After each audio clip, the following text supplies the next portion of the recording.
Hi, I'm Jamie Kaler. Most of you know me as Claire's dad / cameraman. But, did you know that I have a life of my own? Yeah, I'm an actor, a comic, a voiceover artist, but more importantly, I'm the host of the Parents Lounge podcast. Oh, my back hurts. It's a video podcast that premieres live every Tuesday night on Facebook, YouTube, and apparently Twitch. Yeah, don't ask me about that one. I don't even know. Anyway, it's a great place for parents to commiserate with each other about the toughest job that any of us have ever had. Oh, and it's funny, like brutally honest funny. Then it lives on iTunes, Stitcher, Spotify, as a delicious podcast that will make you feel better about your life choices. But, oh my gosh, I'm so tired. Okay, we're all in this together, people. Parents Lounge podcast. Check it out before my little girl grows up and moves out because I love her so much. Oh, good job. We could have homes on separate coasts, go dive in Greece with squids. Could have been so bleeping rich, but instead we had kids.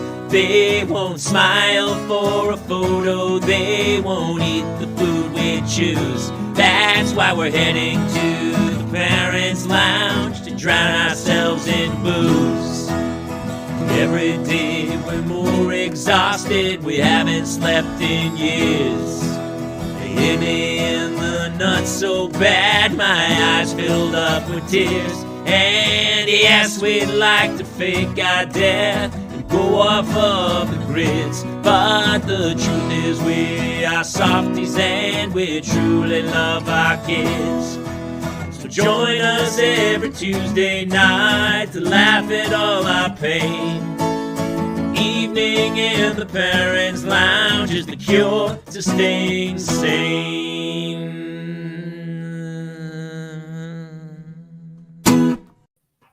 Ladies and gentlemen, welcome to the Parents Lounge. I'm Jason Gowin. With me, as always, are Kate Mulligan and Clare Kramer. Clare, welcome back. Oh my gosh, thank you guys so much. I missed you. I missed everybody. We missed you, Claire. You did, Kate? Yes. Birthday. I see happy birthday in the balloon in the background. You know what's so funny? Those balloons, when we went away for this weekend, those balloons were in a whole other room and walked their way into this bedroom. When I got home, I was like, what the hell? But yes, thank you. Thank you. The big 4-0, babies. The big 4-0. Oh my gosh, it was your birthday. You were supposed to have a party. It's been like postponed a few times.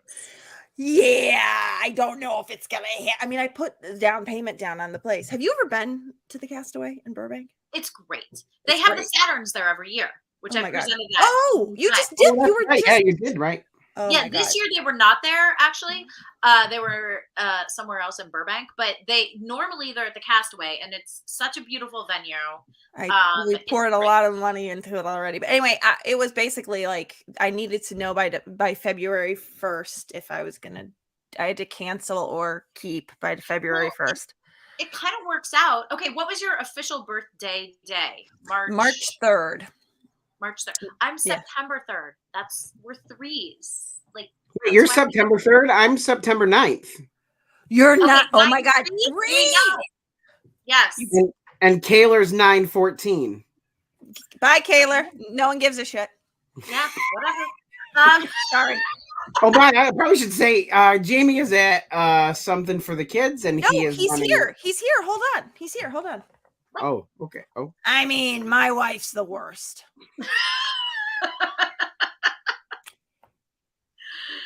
Touche.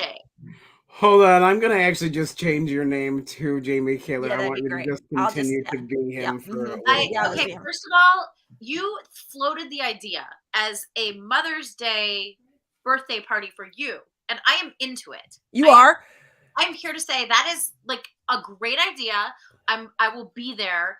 I think it's fabulous. I just think it's so silly to keep so I thought if I could do like a mother for all of the mothers in my life, like a huge party, like I love it, like a big stupid. I would pay to come to your Mother's Day party. Because I may not get to go out otherwise. You know what I mean? It's funny because there was people that were like, oh no, we do things with my kids. But I'm like, no, this is the point. Mother's Day, you should be without your kids. Right. Or like, you know, the other alternative is like set up like a babysitting like service place somewhere. Hire your kids. Big, like hire like a nanny in a room, like you know. Come have a booze. Watch a movie. Parents can party. It's like I have to go through all the contract stuff with them. Anyway, this is probably boring, but the bottom line is I'm hoping it happens because I put money into it already. So we'll see. I'm here to help you. Bounce ideas off of me. Let me know. Thank you. But by the way, back to me being Jamie Kaler. Are you guys? Is it just me, guys? Is it just me, or dude, your kids? Is everybody Are you making 7 dinners for your kids? Is it just me? Yeah, Jamie, it's just you. It's funny because the Parents Lounge tweeted something that could be taken the wrong way today. What was it? They tweeted that, you know, Claire's dad, Jamie. And I was like, no, it's not my dad, Jamie.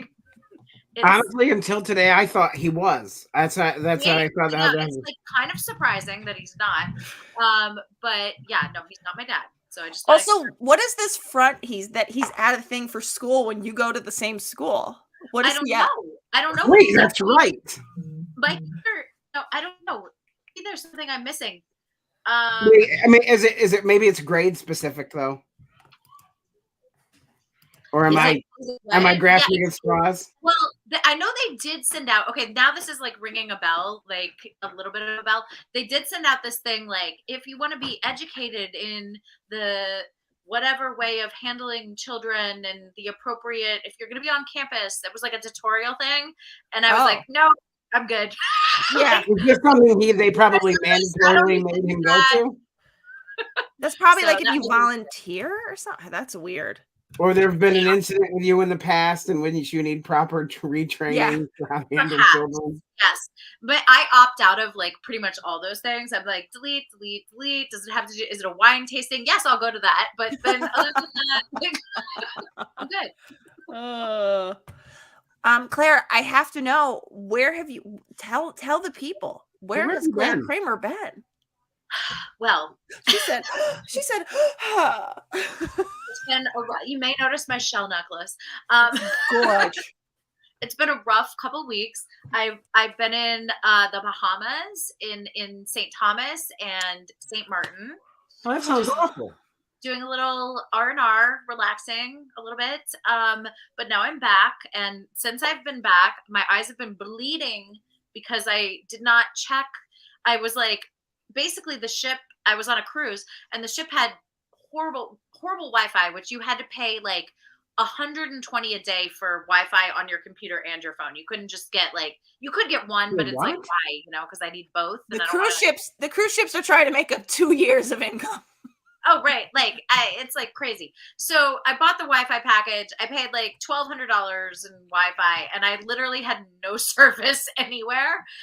It was so bad when I would be trying to like upload something or send an email or add an attachment.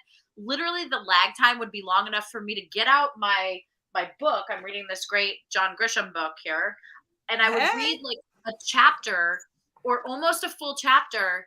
And then I would check back at my computer if it had uploaded, you know? So it was very, very slow, but that was kind of nice because it was a little, moratorium from life. So were your kids with you? No.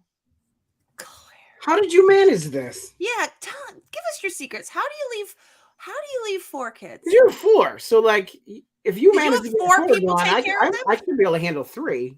Yeah. Well, fortunately, the kid's father took care of them. That's fantastic. And did a great job. And I missed a lot. I was disappointed. I missed certain things, but it was a work trip, so it was a good, reason to go. And it was, I tried to make the most of the fact that I was gone and try to relax as much as possible. Oh, that's fantastic. By the way, if it sounded like Jason and I were judging you at all, we certainly weren't. Every parent needs a trip by themselves for sure. Listen, I'm just how do you? I was envious. I was very envious. For me, it doesn't really happen unless it's a work thing. Yeah. But when it does happen and it's a work thing, even then I've taken like my daughter, my oldest one who's 14, I've taken her a couple times. I've taken the younger ones. So I try to, if I can, if it's realistic, to take them. This was not a realistic trip to take anyone on because I was, it was international travel. Yeah. I had very short notice before I left, and it just wasn't like the cards weren't in to be like, hey, you come. However, I will be next year repeating the event, and I will be taking all the kids. So that's awesome. Like, but that's a year to plan it. You know what I mean? Not like a day. So. Yes. I've never been on a cruise before, and I have to say, like, I didn't know if they were coming back, but they're back. Cruises are back. They're back, and they're great. Cruises are like really for families. I think. Oh, there's Jobo. There he is. I know you now. Jobo. For families, I honestly think they're a phenomenal trip because, for example, even though there were no kids on this particular cruise at all, they had a kids club that was open from, and we cruised on Royal Caribbean, which is a great cruise line. Was it like a fan cruise? It was like the Buffy boat or something? It was a different genre, but it was a pop culture thing. Yes. Oh, that's so fun. So, the kids club where you can drop your kid off, is open 1 to 4. The teen area, which you have to be like 12 to like 16 to go to. On top of that, for everyone, there's like putt-putt golf, a wave rider, like simulated surfing. There's a VR station. There's a movie theater. There's unlimited food. So they can basically go up anywhere and be like, give me this. And they're like, here, Oh my God. And it's just, it was just like, it seems like it would be amazing. I've heard great things. I've never cruised on Disney for family. I've heard that's wonderful things. That's what I've heard, that like the Disney cruise, it also was like, it's priced a different way than every other cruise in the world is, but it's because like you get that Disney quality. It's like, apparently there's a place where you go and the restaurant you go, it's like called Animators something or other. And that's one of them. Yeah. Yeah. You start off and it's like black and white. The walls are black and white. And as every course that you get brought, it gets like cult, like it's like a mood ring. It's like a mood ring. It's like apparently incredible.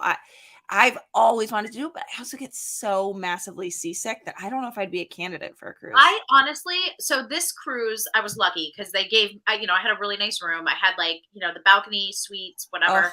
And, of course it's just me. So I like spread out, like starfished all over everything. Yes.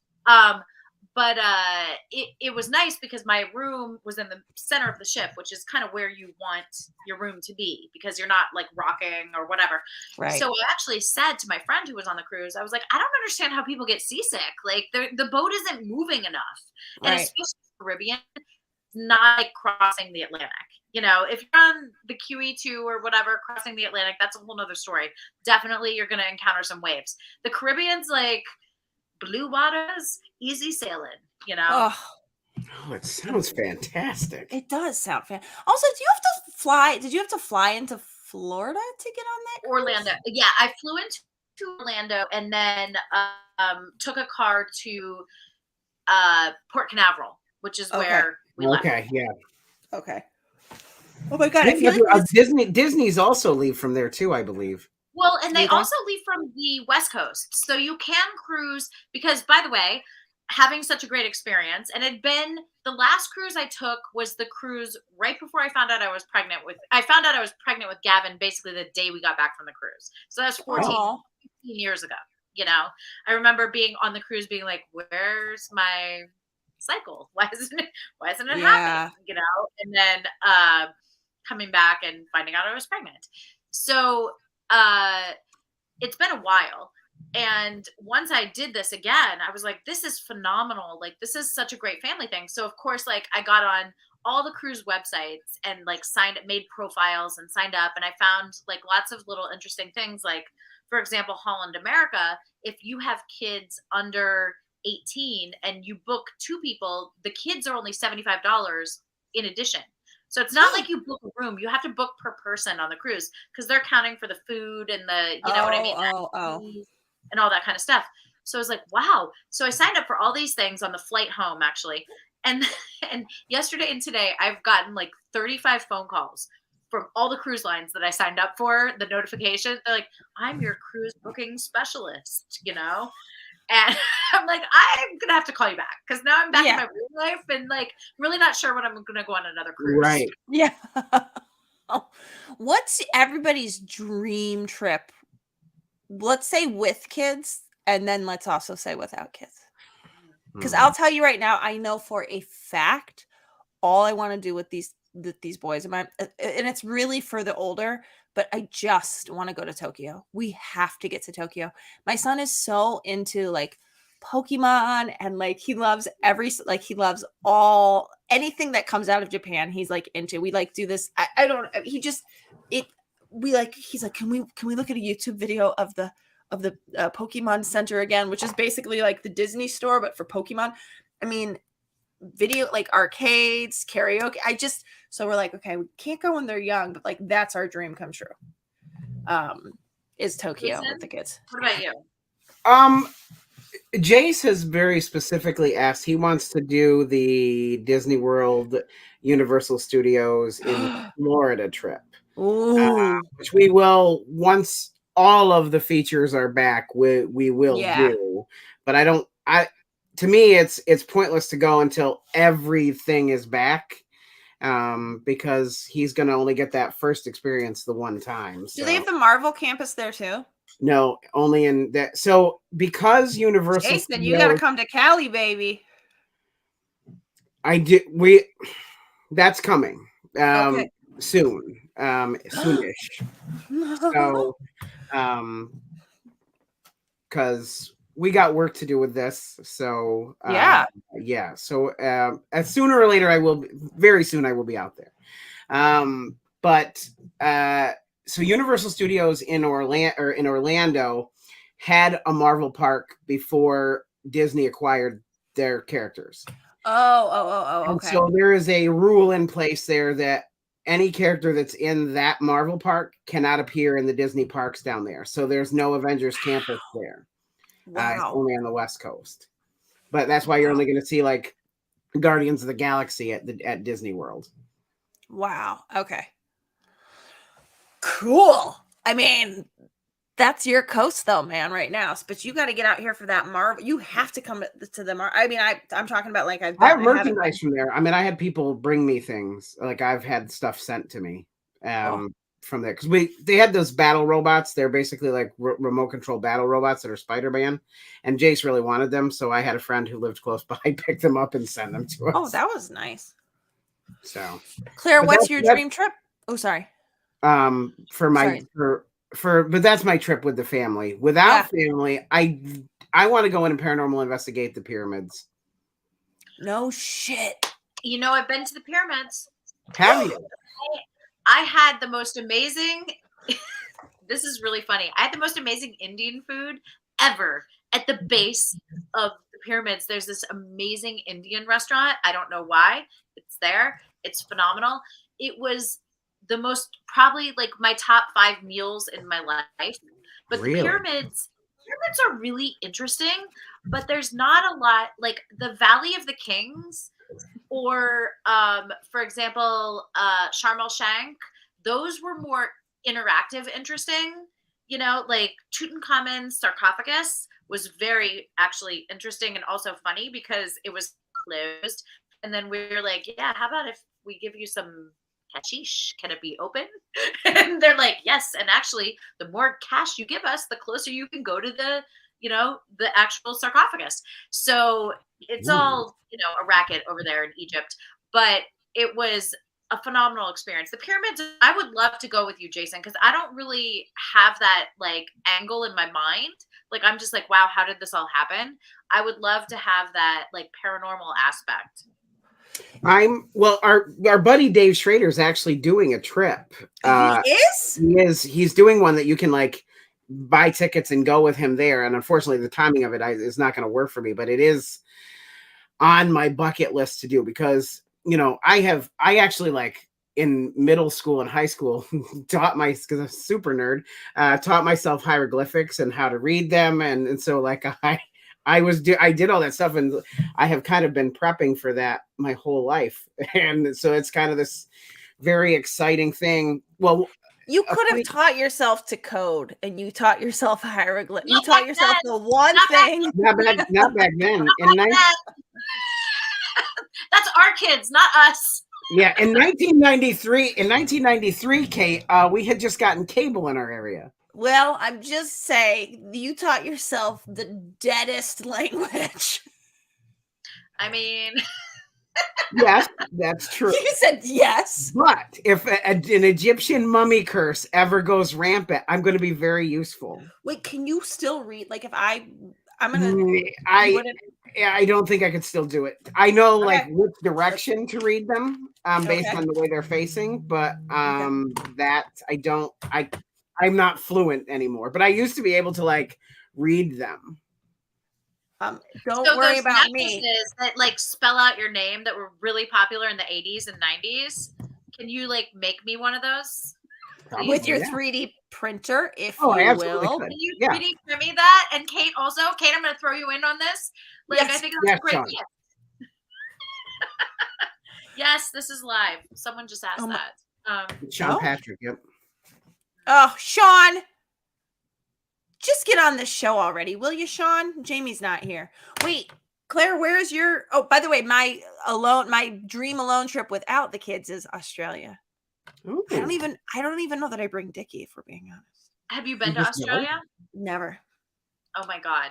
Okay, I've been there several times. It is amazing. I have to go. I don't know what my dream trip is, but I will tell you about a really cool trip that involves Australia, and I'll think about my dream trip. Actually, you know what? I take that back. I think it would be really fun for me and the kids to stay in a yurt. You know those like round, tent type things, and like just be like literally. There's no showers. There's no like whatever. Like but also we have a chef who's going to bring us food. So I don't want to worry about that. You know, so that would kind of be like nature, swimming, kayaking, canoeing, hiking, fishing, whatever other nature activities the kids wanted to do, like hanging out, reading in a hammock, like that, like to me sounds like phenomenal. Because on, you know, not so much on the cruise, because I've been to the Caribbean before, but sometimes when you go to a new place, you feel like, oh my gosh, I have to get out and sightsee. You have to get out. Yeah. Yes. We have to go, like, you know, for some reason, even though I've been to Paris quite a few times, each time I go, I'm like, I have to go to the Arc de Triomphe, and I have to go to the catacombs, and I've got to go to the Louvre again because I haven't seen everything, and I've got to go to the Musée d'Orsay. But I don't want to deal with any of that. My dream vacation is going to like a yurt for like a month, having a chef, and that's it. No makeup, no showers, no nothing. That sounds like, you know what might actually be, honestly, now that I think about it, I think if I could get invited on a Real Housewives trip, that'd be ideal. Like, go to some crazy place in the biggest house and just live it up with a chef. Hey, Jason, can you read this? Oh. So I can tell you phonetically it's not okay because the symbols are facing different directions. Oh. That means death. I looked at it. I looked at the alphabet. I think I wrote ass. So this is A, and these are ass. You started out the A in the correct way, but the hooks would have had to been facing with the hook on the other side for it to be, because.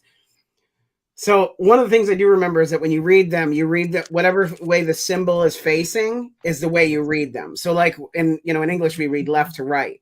So, but with them, if like the hawk was looking to the right, you'd go to the right. But if he was looking to the left, you'd read the entire thing. All right. In my defense, the hieroglyphic, it did show the S in that direction, but another one shows it in the other direction. So, okay, yeah, two. Well, they're both I just looked at it back right.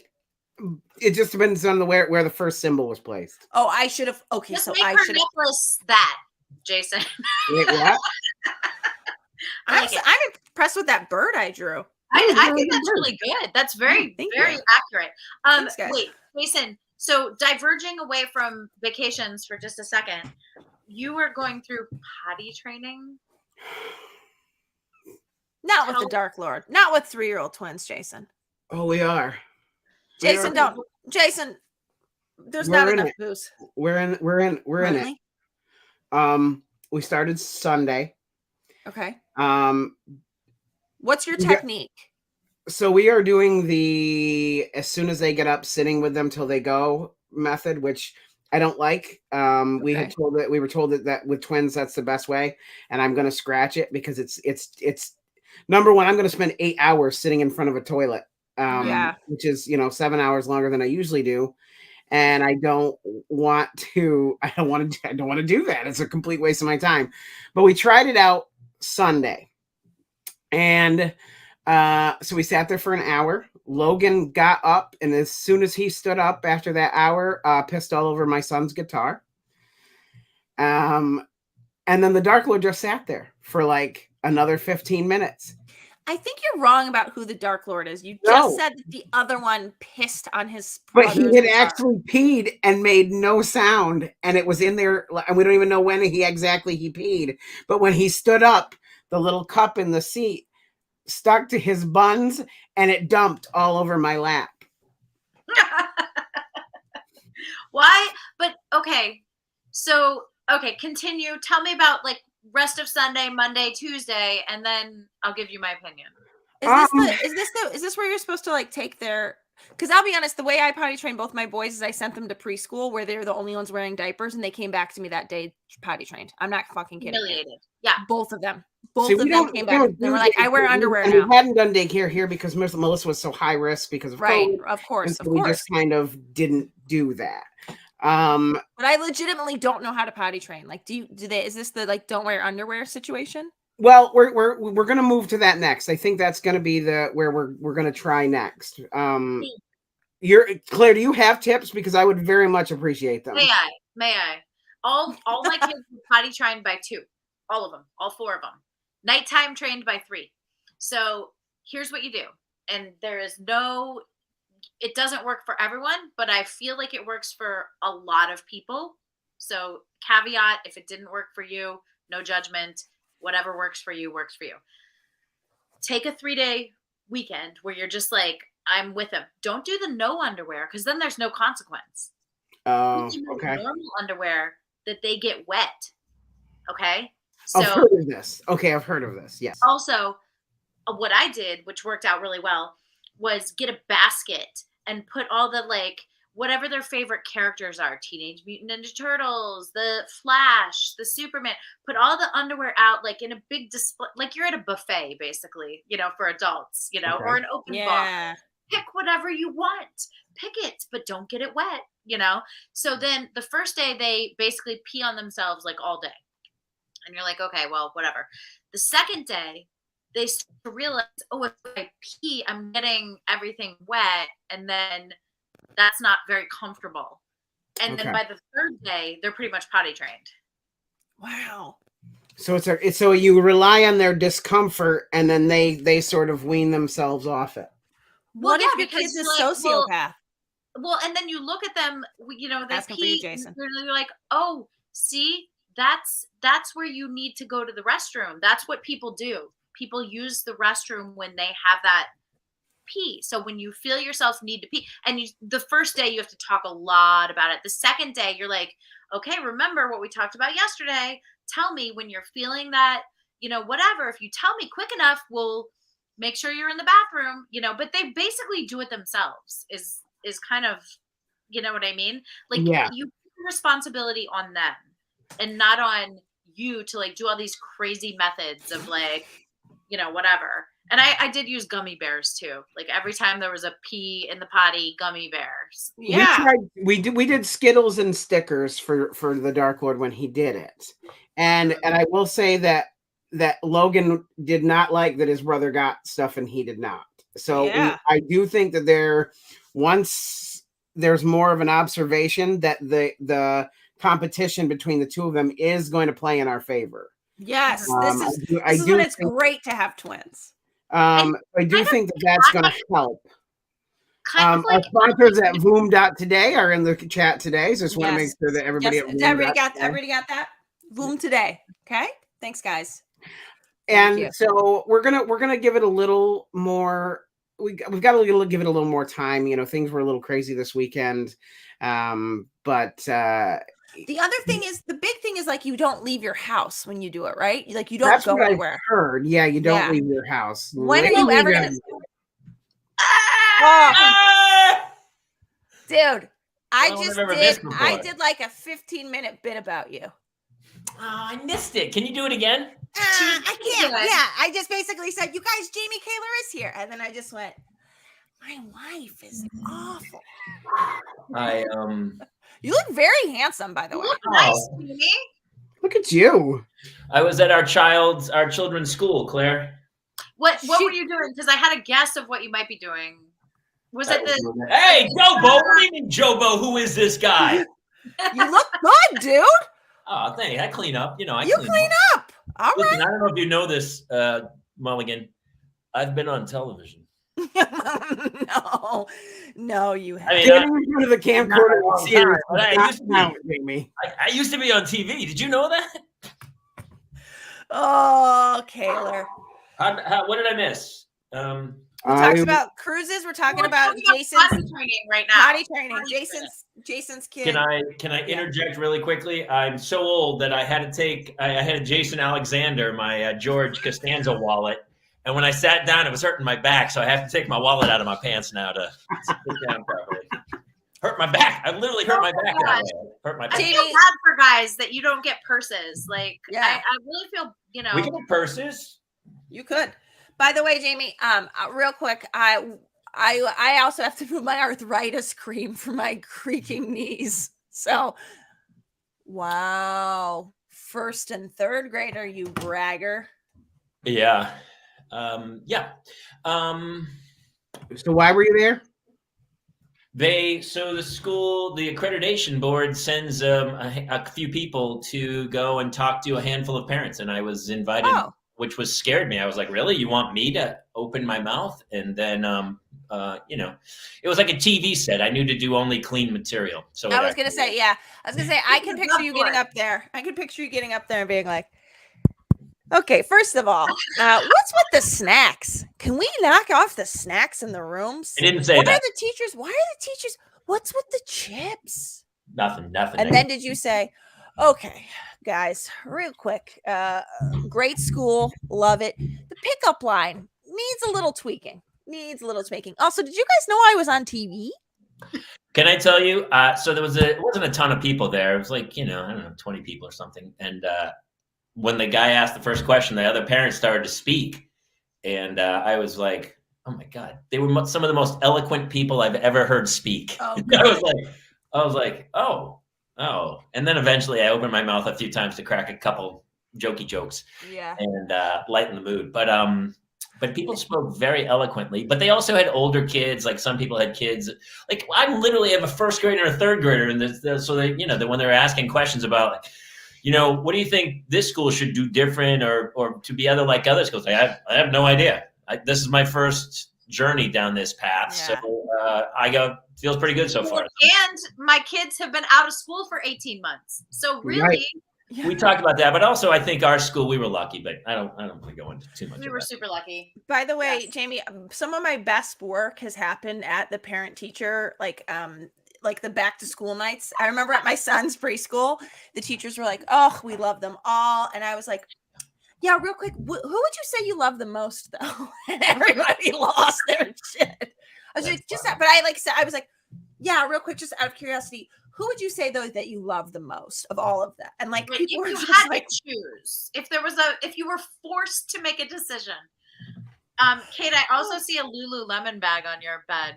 Yes, honey. This is all stuff I'm giving away. This is Mulligan, by the way, I forgot to tell you, happy 32nd. Thank you. You're welcome. You're 8 years late. That's the story of my life, buddy. Oh boy. The big 4-0, baby. Can I tell you what I did do this week? Yeah. I went to Costco yesterday after we had this awesome weekend. We went up north, got a cabin, like rented my friend's cabin, which is like the most gorgeous, like a 3-story, like log actual log cabin. But and then I went to Costco yesterday and I got to tell you, bought myself, because I'm just too chubby for anything else, my underwear are tied on. I mean, like, that's how much weight I've gained. I bought myself some serious up to the titty grandma panties. It's the greatest thing I've ever owned, you guys. I mean, these things are up there. It is just, and it's just, treat yourself, guys. Treat yourself. It does feel, I know what you mean. I don't have the panties that way, but I know there's the comfort of having something over your stomach and like all the way up. Hold it in. The yoga pants, I'm like, all of a sudden I'm considering wearing them places I would never wear them. Like, oh, well, they're totally fine to wear to an audition as long as I wear a nice blouse. Like, no. People are wearing them everywhere. I remember, like, in the movies, like Errol Flynn in the 1940s, his pants went up to, like, like in the 40s, those pants, you're like, dude, what's happening with the belt? What's going on there? His name was Neil Mulligan, and he was my grandpa, and he had them titty pants. One time I was on the road, and I miscalculated the amount of underwear to bring for, like, a weekend gig because it was Arizona. It got too hot, and so my 2 pair a day turned into like 3-4 pair a day. And so I needed to go, and I bought underwear on the road, and I wasn't sure of my size. So I grabbed a pack of, cause every, it's like the front of it's like the design is like, is it cutting up? Is it a low cut? Is it a boxer brief? Is it just a string with a cup, it's different cuts. And so I wasn't sure. So I went to go try it on.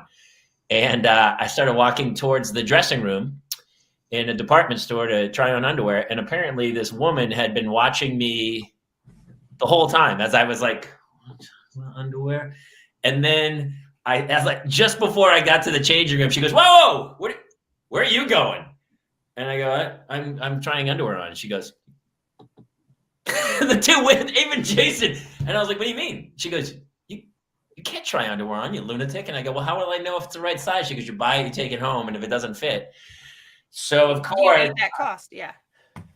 So but I don't know, because sometimes it's like it goes 32 to 34, 34 to 36. So if you're a 34, are you a 34 to 36 or a 32 to 30? The whole thing's confusing.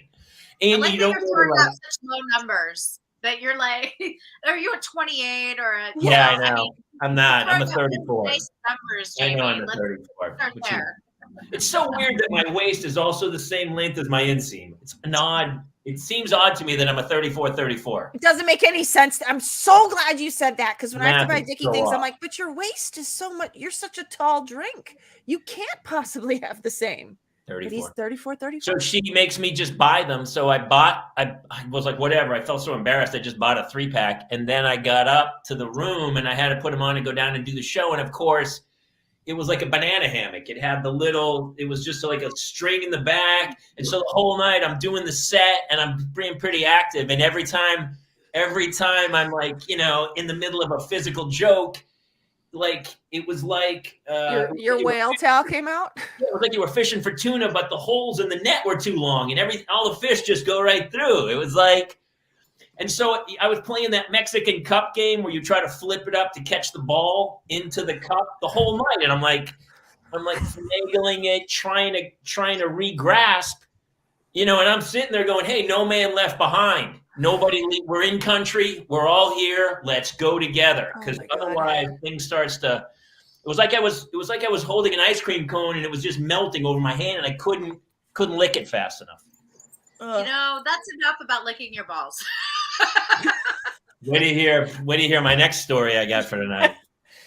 By the way, my friend, I didn't know if he was watching tonight or not, but these overalls, whenever I'm on a show and wear these overalls, it drives him crazy. So I'm just taking the straps down because apparently he really needs things to be in order. And I thought this was a Blossom cosplay. Unbelievable. Did you miss us, Jamie? I did. Honestly, it feels like I wasn't lost at all. Did you even miss me? Did you even know I wasn't gone? I said that the Parent Lounge had a tweet that was a little bit confusing because it said like Jamie's daughter Claire, and I was like, I had to respond, oh, it's not me, it's his actual daughter. But what's going on in your life of Claire and Hannah? Let's hear.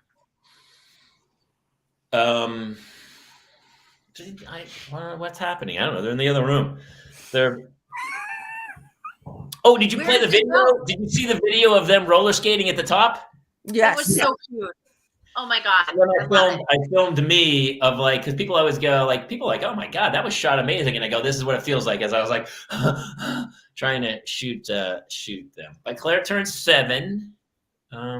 Yeah, I mean, every day they're actually, I gotta tell you, they've been on a good plane lately. Actually, Hannah had said, God, I gave her grief maybe a few weeks ago about like, come on, be on the same team. Let's do this. And then something kind of switched. And lately she's been like, I'm going to be good, Hannah. Like she flipped the switch. She goes, I'm going to be good, Hannah. Also, you show your age when you say things. I really gave her grief. We had a real red letter day. Oh boy, I gave her the what's for. I mean, am I Biden all of a sudden? Yeah, you said, I really gave her grief the other day. I'm gonna tell you this story, and it may upset everyone. I'm not sure, but here's how life is nowadays, where everything goes from the worst thing that's ever happened to you to the greatest moment in your life in a fraction of a second. You know that, where you look at something, you're like, oh my God, I'm not gonna make it, and then 2 seconds later, you're like, everything's gonna be okay. So I was in the shower. Can I tell this story, Jason, or is it too? No, you're good. Okay. So the shower. You're in the shower with Jason every week. I just turned the shower on, and the water splashed down my front of my body, and I was like, oh, I felt, how the first feeling in a shower, you're like, oh my God, the hot water feels so good. And I look down. No. I look down, and right in the shaft. On the shaft. Oh, I literally thought this was going to be sewage coming out of the shower. This is about your dick. Oh, God. Oh, I have another crazy story about that. My apartment in Santa Monica. Dicks, we good. $5,000 because raw sewage came up and flooded my apartment while I was in it. I'll talk about that story also later, but I'm curious about what you saw when you looked down. I looked down. Let's talk about your shaft, Kaler. Yeah, let's go. Shaft. Not Samuel L. Jackson or Richard Roundtree. Not that shaft. Mm-hmm. The Kaler shaft. Shaft. Right in the middle, halfway. I'm not telling length. It could be short. It doesn't matter. It's in the middle. So 1 centimeter up. See? Why do you hurt me, Mulligan? Why? I'm Irish. It's all good. Hey, I got 2 kids, so it works. That's all you need to know. So it, there's been times before it didn't work. Let me just tell you something. As a woman, I don't give a shit about the dick. What's your mouth do? Okay, that's all I gotta say. Go ahead, Jamie. All right. Wow. Too soon. Really? Actually, that's not a good time for that comment, because I think every woman listening agrees. Of course. I'm apologizing to the elderly. I am an equal opportunity employer. Listen, yes. I'm in for games. I like games. Yeah. I'm not selfish. It's all human contact. It's about emotion and sharing. Sorry, Sean Murphy. Okay. I understand my 14-year-old. Before let me get back to the shaft. So I looked down at the shaft. Mm-hmm. And yes, there has been years before. There's been times it hasn't worked. Like, I don't know about, and this might be too much, but with guys, sometimes if you have a serious girlfriend for a long time and you don't wear something to cover it because there's other types of birth. Listen, I know. Yeah. We get it. We got it. Yeah. So, you're barebacking it for a long time with a certain individual because you're in a monogamous relationship. And then all of a sudden you break up and you get back into the dating world. And all of a sudden you got to resheath. You got to put the saber back into the scabbard. You got to get that chokehold on again. So once you put the chokehold on, he's like raring to go. And then it's like a dog. You put the leash on it. And he's like, I don't want to play. Suffocated. Yeah. He doesn't like it. And so it's a problem. It can be a real problem. Yeah. But this wasn't that. So I'm down. I look at the shaft. Mm-hmm. Shaft. Wow. He said the shaft. Now it's just a shaft. Okay. Don't worry about it. Don't think about the size of the shaft. Bareback shaft. I said bareback shaft all day. But condom is the taboo word. Yeah. All right. So I was using a Jimmy. Is it a Jimmy or a rubber? It's a rubber. It's a boy. You said a Jimmy. Lord I looked mercy. down at the shaft. I've only been in the shower for 2 seconds. Middle of the shaft, I see a black spot. Okay. A round, like misshapen black spot out of nowhere. Okay. Did you scratch to see if it was something on it? Well, you're way ahead of me. But if for one brief, you know how your whole life flashes in literally 1 second where you're like, I see shaft, black, and I immediately am like, I'm thinking leprosy. It's necrotic. It's not going to make it. Like, dear God, please, I will never do X, Y, and Z again. Please let this not be the case. And even I went like all of a sudden it's like 1 second slows down like Inception, where 1 second is actually like 12 hours in your brain, where you're like, and so you're doing the whole math in your head of like, where's that? I haven't done anything. What's happening here? That can't be a friction burn. I'm not like that. There's no friction. There's not. And so I'm terrified for like 1 or 2 seconds, and all of a sudden another splash of water rinses away, and it all washes off. It was the black lint in my belly button from my T-shirt. I had a new T-shirt on, and a piece of lint had come out of my belly button and attached itself right to the middle of my shaft. And for like, I'm gonna say 2 full seconds, I thought my life was over, and then it all washed away. Is now going to be called like the Jamie, like, you know. No, I already got it. The nickname is now Lint. It's called Lint Dick. I had Lint Dick. Come on, man. Lint Dick. Well done. I can't believe you really well done. Dick. Come on. Honestly, now I don't think this story happened. I just think you're trying out a new stand-up bit with us. No. It did happen, but if you took the word Lint Dick and then reverse technologied it, that's exactly how the story would come out. Yes, that's exactly right. But it did happen. He was very concerned when he told the story earlier today, so I'm pretty sure that it did happen. I had that like. I get it.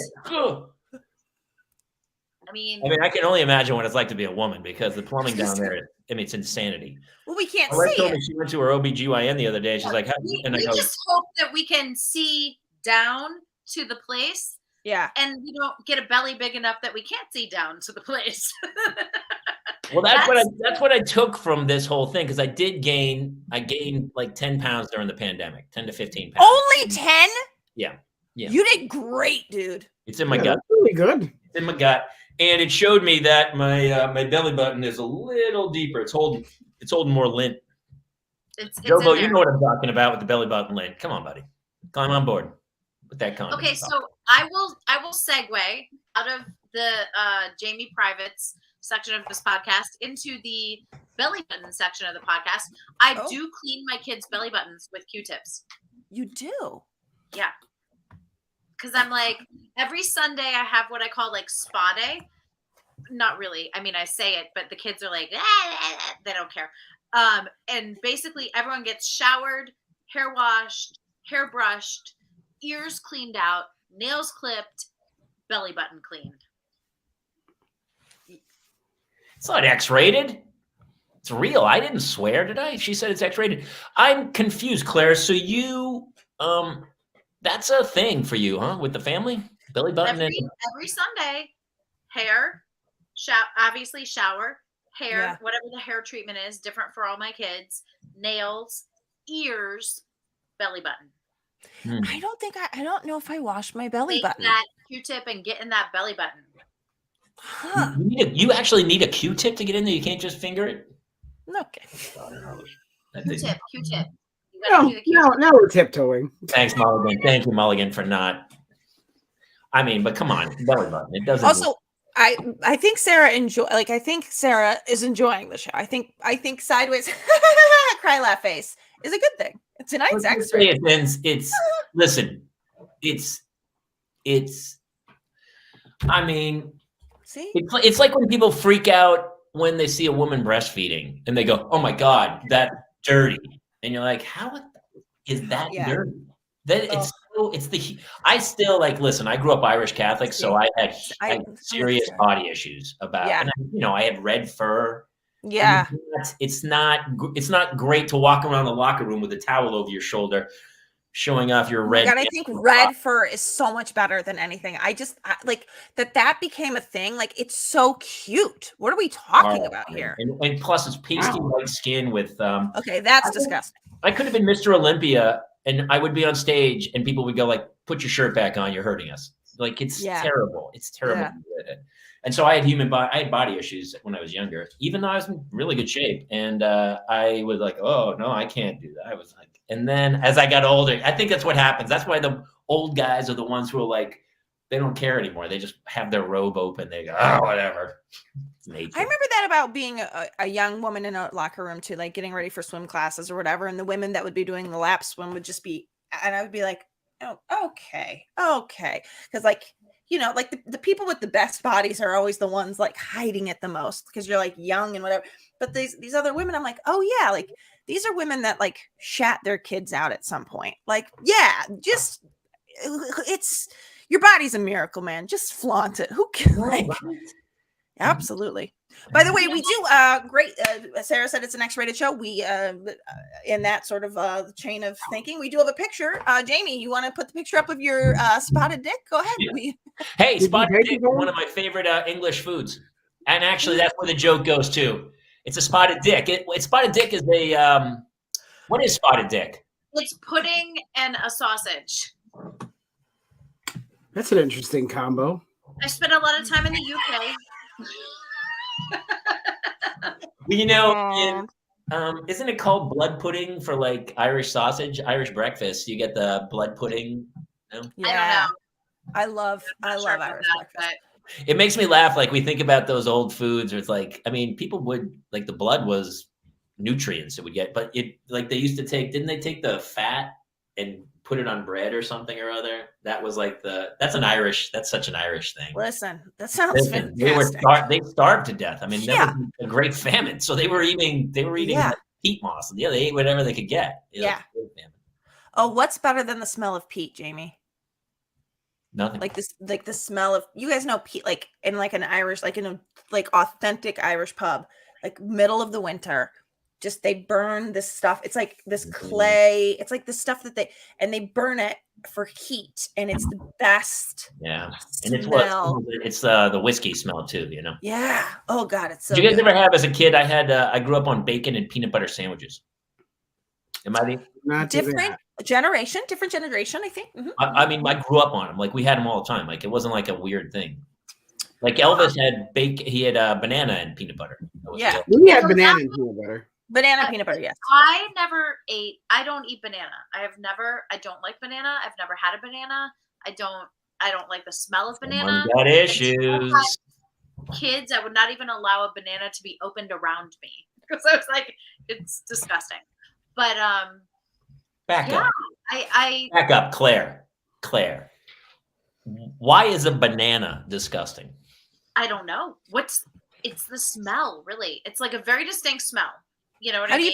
How do you feel about runts, the banana runts, the candy? Oh, you probably don't know. Nothing banana, nothing.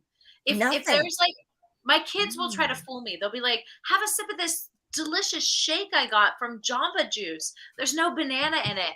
And I take a sip. I'm like, there's banana in there. There is like a piece of banana in there. So that is like my thing. No banana. But every day of my life, ate a cheese sandwich, Jamie. The cheese sandwich, but no bananas for Claire. No. Wait, so what is in the cheese sandwich besides cheese? Is there any is there a condiment? No. It's just cheese. Oh wow. So Sean Murphy's got a funny banana thing too.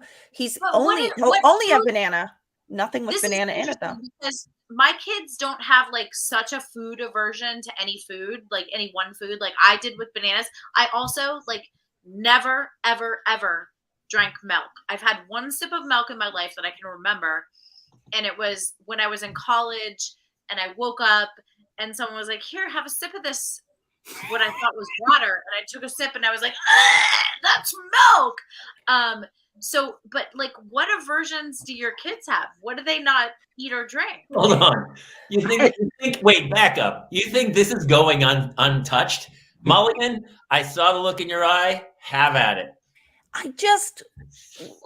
Okay, was it a roommate? Had you just slept with the person? Was you drunk? Did they know you didn't like the Don't forget, meal? she went to college at 17 in New York, so Right. could happen. So were you guys sitting in a circle just passing the jug around? Like, how did that go? I actually don't think I was in college yet. Oh, High school milk party, underage, got it. Unpasteurized. I definitely was in college. Could you just real quick? Could you get Gavin over here real quick? Hey, Gavin, your mom slept around when she was a teenager. You have my permission. No, because when I was in college, and but no, the person was like, "Here, have it." Like, clearly this was back in the day of alcohol. It was back in the day of waking up and having people just hand you random drinks. You know those days. And taking them willingly. I just woke up and somebody was standing there and they said, "Here, drink this," and I drank it. I went, "Milk? What the?" Felt like a great deal. I mean, we're from Ohio, babe. So we have limited internet over there. You have got to write a book. Claire has got to do an audiobook. She has to. These stories Maybe I need help. Jason, Jamie, and Kate help me with it because I've never. I don't know what to do. I do have a lot of funny stories. Yes, you do. You do. That's the thing. You do. I had an old girlfriend who couldn't eat. She couldn't not only eat yogurt, like she couldn't be around yogurt. Yeah. There was a yogurt thing, and I was like, well, obviously, something happened, right? Like nobody goes, I hate bananas. If you come at me with a banana, I will shoot you. Like there's something happened with a banana somewhere. But the girl with the yogurt, the question is, how did she manage you? Fine. I love my yogurt. I'm just saying, like, if it was a texture issue, it would it was a texture. Mulligan. I'm trying to get to the bottom of this. Do you have any food things that you like? When I grew up, my mother, mayonnaise.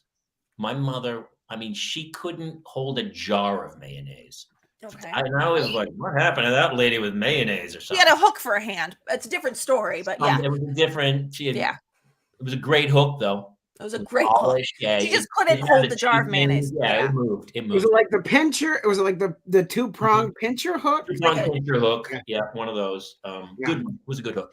Yeah, we called her Betsy Clawler instead of Kaler. But you guys have maybe the banana things from her mother, because when I was a kid, I thought I hated mayonnaise. I was like freaked out. Like my mother, she would make tuna fish with no mayonnaise in it, and she's like, "No, there's no mayo. We don't put mayonnaise." You eat dry tuna? And I hated tuna fish, and then I found out years later, I liked mayonnaise. I don't actually like make it tasty. Yeah, and my mother's she's a white person. She loved mayonnaise. My mom didn't have a banana problem or a milk problem. Literally, like those two things I have. Well, and I'm allergic to shellfish, so I've literally never had any shellfish in my life. That's pretty common. That's pretty common. When I tell people these things about my diet, they're like, "You're totally abnormal. You're like a weirdo who hasn't had like shrimp, milk, or a banana." But, could it have something to do with the way you pronounce it? You're pronouncing it milk. Have you ever tried milk? That's an Ohio thing. MELK. Thank you. That's how I say it too. Milk. Well, I guess Midwest. Midwest, baby. What's up? I don't know. I can't be in the same room with coleslaw. I can't. The very idea of coleslaw. How do you do pulled pork? And a barbecue. No coleslaw. I put coleslaw on everything. I gotta side with Jason on this. I will tell you though, here's the deal, Jason. Here's the problem is we've only had crappy coleslaw because there is fantastic coleslaw. But you're from grammar school where it was like, wow, this is like, am I in prison? That's cool. That's the coleslaw from grammar school. But then you get out to like a really great barbecue place that makes really fantastic coleslaw, and you go, coleslaw. It's not bad. With a lot of pepper in it. Or if you've never had shellfish, how do you know you're allergic to it? Gonna ask that myself. Well, I actually have had it. Last time I had something that was like shellfishy was in San Diego when I was filming Bring It On, and within 5 minutes of eating whatever it was, I think it was like a clam or an oyster or whatever, not knowingly, I was laying on the restaurant floor and they were calling an ambulance. Let me ask you, did you just wake up one morning and someone said, here, eat this, and they handed you a clam? Because that seems how you get most of your nutrition. I'm going to try it. That time, because I was, 24 and very, rebellious at that point. But again, you're saying you said I was eating something shellfishy. I don't know what it was. Like, you don't, like, I've never eaten an oyster and been like, what was that? Like, I know oysters. Like Kirsten Dunst. I ate it on purpose. I ate it on purpose that time. Okay. But growing up, my grandmother on my father's side had a severe allergy to shellfish. So I grew up knowing that. And I apparently was told I had that same allergy. And then I didn't believe it. And then when I was filming Bring It On and I was 24 and I was like, I'm the queen of the world and, whatever. And I ate this thing, like 5 minutes later, I was like on my way to the hospital. So I have not tried. No. Claire, we've never really talked about it. I mean, 24 years old, you're in a giant movie. I mean, it must have been pretty fun. Oh, I mean, Jamie, that's another. And you're staying in a hotel with a bunch of other people people bring you drinks in the morning. So that movie was literally one of the first times I came from New York, theater, NYU, doing off-Broadway, doing, like little bit part movie there, and came out to California, did a pilot, did another pilot. They were like, whatever, ended up auditioning for Bring It On, had 8 auditions because I auditioned originally for Kirsten Dunst's part. And I had 5 auditions there, and they were 4 auditions there for Kirsten's part. And they were literally like, okay, she's got the part unless we're going to offer it to this one girl who's filming Virgin Suicides. She did Interview with a Vampire. If she takes it, we're going to give it to her, but otherwise it's going to go to me, right? So I was like, oh, that's phenomenal. So then whatever time passes, a week, I don't know, I can't remember, like a few days, a week, whatever.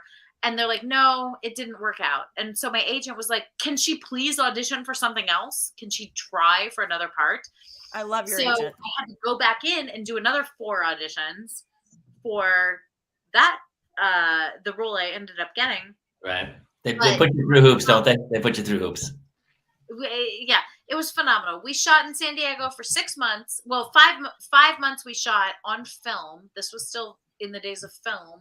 Check the gate. Check the gate.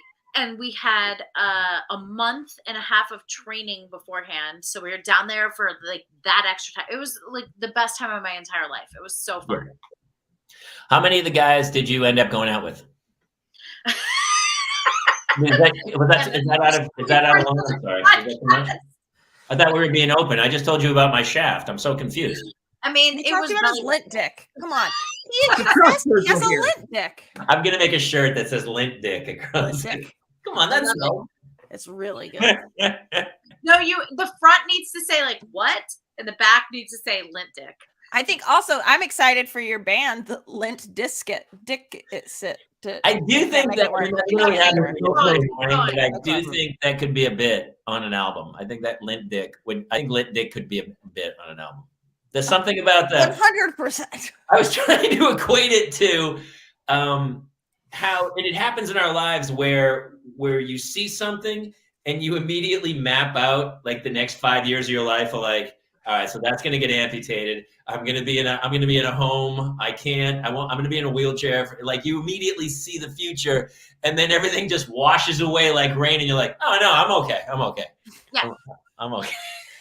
Meanwhile, Jason has actually had the family jewels smashed into a toilet seat, stitched up, looking like Frankenweenie these days. And it's just like... It's better now. There's no visual scarring. Listen, Jason, I'll be the judge of that. That's going to be a bit, too. Did you get a vasectomy? No. Well, I did. That's a whole other nightmare story. But sorry, I don't know why I said no. I don't know why I answered. No, he didn't. Don't worry. I have not. I'm in charge of all dicks from now on. Apparently my primary care physician at this point. I'm still very fertile. And he doesn't, well, So I got the snip done because we knew that it was such a dangerous thing for Melissa to get pregnant again. Yes. Because of her heart issues. And the other issue was, I didn't want her to go through another surgery. And she she was gonna fall on the sword, and she's like, I'll just get my tubes tied. I was like, no. I will. Yeah. I'm gonna do this. You've been through enough. And it went just horribly wrong in every way. This just nothing goes right for you, Jason. No. And meanwhile, you're not like, boy, I wonder like something's gonna fall off. You're just like, yeah, it was a Tuesday. Yeah. Well, I had other health issues going on at the time, and because of those health issues, my immune system decided to deal with those issues and not deal with the infection that happened at the site of the vasectomy. And I should have known when we went through the surgery, because the doctor kept saying repeatedly, there's only a 1% chance there's a problem. There's a 1% chance of problem. And you're that 1%, baby. I was always the 1%. And I knew something wasn't right when I woke up, and I was like, why do I look like a Smurf from the waist down? Oh no. And I was missing genitalia. Like there was just a wee nubbin and nothing. I was like a giant blue watermelon. And I said, Melissa, can you come look at this? Because something doesn't seem right. She's like, sure. No, thank you. Nope, can't look at that. Just like when I fell off the like she came in and she went, oh, that's not okay. That's not okay at all. And I was like, yeah, I'm gonna go to the ER right now. And my wife wouldn't even have looked. She would have been like, no, you're on your own. That would have been we don't. Jamie, did you and Jason? Well, Jason, finish your story, and then I have a question. Did you two ever sword fight? That's all we were gonna ask. No, we've never played Ghostbusters and crossed the streams. Correct. Okay, listen, great. Good any job, point in the storm, though, brother. I'm there with you. It's about getting back in touch. Listen, we shared a dressing room once. We did. There you have it. Wait, your infection. So the infection actually traveled through your bloodstream. Oh yeah. It caused a real issue, and it was. Were you septic? Yes. Yeah. Jason. So basically, if I hadn't gone when I did, I would have had really serious issues. No, you would. They operated on me immediately. Died. What do you mean you would have had like if the sepsis gets to your heart, you're gone, dude. Well, they operated on me immediately, Kate. Like right as soon as I came I'm just trying to say you almost died and you won't acknowledge it. They cut open. Meanwhile, Taylor's got a piece of lint on his dick and thinks his life's Listen, I'm over. still scarred from that. Don't even bring it up, Mulligan. I still have PTSD from that. I mean, there were 2 seconds I thought I was going to lose my penis. Jason, I did. It was just not. So did they did surgery and cut the whole thing open? They have the melon?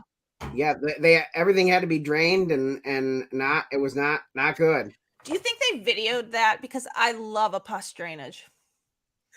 I didn't ask, but I mean I can give them a call. We're better than this, Mulligan. You don't call it pus drainage. Think of a new term. Okay. New term. A funnier, cleaner term. Okay. Funnier, cleaner term? Yeah. You know. I like I don't know how you can get funnier or cleaner on that. Yeah. Oh, what did you say about the pus drainage? I love a pus drainage. Did they video it? I love like a Dr. Pimple Popper. Did they videotape the the leaking of the maple syrup from your sapling? Something along the lines where we all get it, but it's not pus drainage. What the? Listen, all I know is we all laughed really hard when you said maple syrup drainage from the. I mean, we all laughed really hard at that. So he's about to kick me out. He's about to kick me out.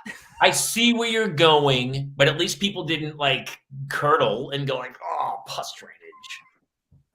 Oh, Shug Knight's here. Folliculitis. Oh my God, I had hot tub folliculitis once, guys. Let me tell you. Wait, what? It's an infection of the follicles based on an unclean hot tub.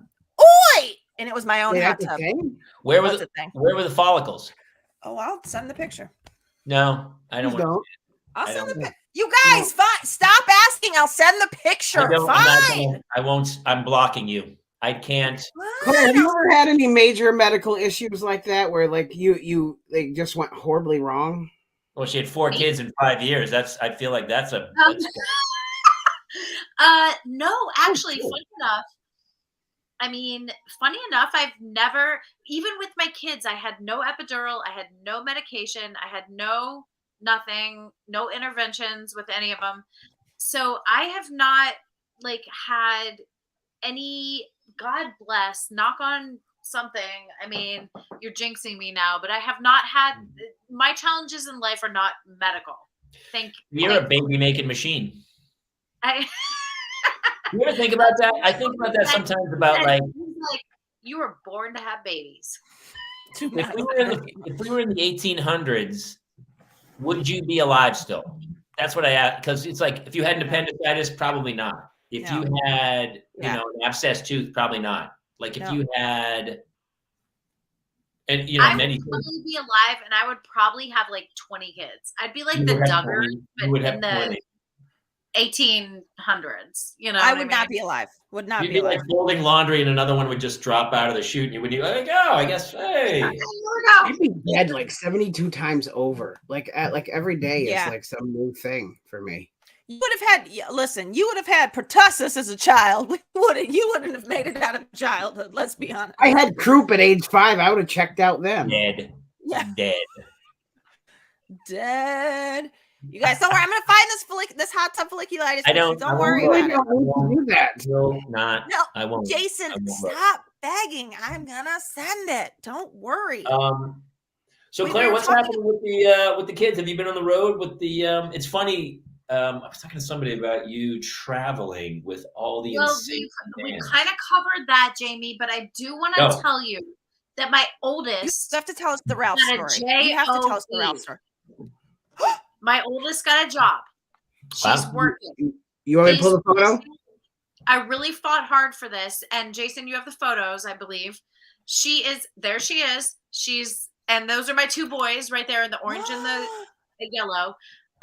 She got a job at the snack bar at the Little League where the kids play. And I had to find her. She's only 14. Oh, that's so sweet. She is working and she is loving it. There they are. Now she's embarrassed. Oh, I love that. And then the next photo, I believe, is the fries that she served them. Yes, they're the 2 little boys. That's awesome. So I'm really proud of her. She already had her like dog sitting business, which she makes like a ton of money with, because over spring break we're gonna have, unfortunately for me, we're gonna have like 5 dogs here, but she does this business where she takes care of everyone's pets and they come to the home. And then I worked, like I said, really hard to get her this, and she is doing phenomenal. So I'm very proud of her. Oh, that's so awesome. I think it's important. We talked about this I have friends who are opening restaurants and on the other businesses. They can't find anyone to work. No one will work nowadays. And I was like, well, I worked since I was 14. And then when I was 16, I worked at a McDonald's. I had like crazy jobs. Me too, Jamie. I worked at McDonald's too. I worked at McDonald's when I was 16 years old. I ate 1 million burgers that year. And since I stopped working the next year at McDonald's, I have never eaten at McDonald's since. Not once. Really? Oh, God. I got a text message from Kate Mulligan that just came through. Uh-oh. You all got it. But Claire, I do think it's really important. Jason. Work. No, it's so important. And like with my other kids, I often talk about, like, you guys have seen River on the show with her dancing. You've seen the boys with their soccer. Like, I feel like, I had sort of an epiphany with Gowin. Like, okay, maybe what I'm instilling in her is just to be like a workhorse, like kind of like just, go out in there, be willing to do whatever it takes, and like be that person who's willing to put in the hard work for whatever you want. So I find that those people are typically the most successful people. The people who are like, yeah, let's do this. Yeah. Yeah. I kind of grew up like that. My father worked really long hours, and I remember, God, he worked at a car dealership. When I was 14, he made me work at the car wash at the car dealership in New Hampshire. In the middle of the winter, I was like freezing, like polishing cars and stuff, and I hated it. I hated it so much, but I don't think I missed a day. And I think I made like $3.25 an hour or something insane. But this was back in the 1880s, and it was, cars were new. Cars had just been introduced and no one had seen one before. So it was an interesting time. They were all the Ford. They were all Ford models. They were all Ford. Yeah, and actually, he was there. good old Mr. Henry. Ford, Henry was there all the time, and he yelled at me, and he'd throw me a shilling or whatever they did, whatever kind of monetary stuff we had back then. A hay penny. He was a hay penny, I believe. I believe it was Keep the hay penny, kiddo. Oh. You want to go get some sarsaparilla? I don't know. I'm mixing all my ages. Wait, Claire, you also were going to tell. Claire, you were saying to us on the text, like when we were talking about that your kids are now ordering groceries. Oh yeah. Okay. Yes. No. So my kids, I believe in teaching life skills. You know what I mean? So I'm like, here's not just how you play Roblox, but here's actually how you go out in the and use an ATM or order from Postmates or order. So my oldest two, actually almost three, have mastered the Ralph's order. However, they have inputted my credit card as they should for the orders. However, now they're taking advantage of that, and I'm getting like deliveries like all the time, which is like today I got 10 packs of 48 corn dogs and like 5 gallons of orange juice. And I'm like, guys, I didn't approve this. You can't just this is not what it is. I want you to be able-bodied citizens, like contributing members of society, but you can't just order like whatever you want whenever you want to the house. So if anyone out there has any teenagers and they're struggling with any kind of this, I'd love to hear from you because this is what I'm dealing with. There's an old I was gonna say there's an old adage about this. I think it's like, give a man a fish, he eats for the day. Teach a man how to order on Postmates, he rips his mother off. I think that's how it goes. I think that's it. Yeah. Like that. Very similar. But yeah, something like we that. should make that a shirt. So I mean, it's more of a nightgown. It's a long shirt, but I mean, on the other hand, I'm like, oh my God, thank God. Like you're becoming humans and you're learning. Like if we don't teach them these skills, they're going to go out there when they're 18 and not know how to do anything. So I'm happy they're learning, but I'm also like, God, I need 35 Tombstone pizzas delivered again. And they're like, oh, we have a deep freeze. It's fine. Put them in the deep freeze. Because I have a deep freeze in the garage because obviously so many kids, I need to freeze stuff. Yeah. But I'm like, even the deep freeze can't handle what you're ordering right now. Like, it's crazy. That's funny. Yeah, we got a big freezer out there too. And then I remember going to Costco when I first got it and I filled it to the rim. Yeah. And then about a year later, I threw all that stuff out because we never ate a piece of it. Because every night I'd forget. I was like, and then a year later, I was like, oh, that's right. I'd frozen food out here. And now I'm more selective about, like, I'll go to Costco and I'll go, oh, yeah, that looks 50 tilapia fillets. We'll go through that. Yes. And then you're like, no, I'm really getting better at going. Costco is like a ripoff, I feel like. I really feel like... You have to be selective. It has to be selective. There are certain things you cannot get there. Yeah.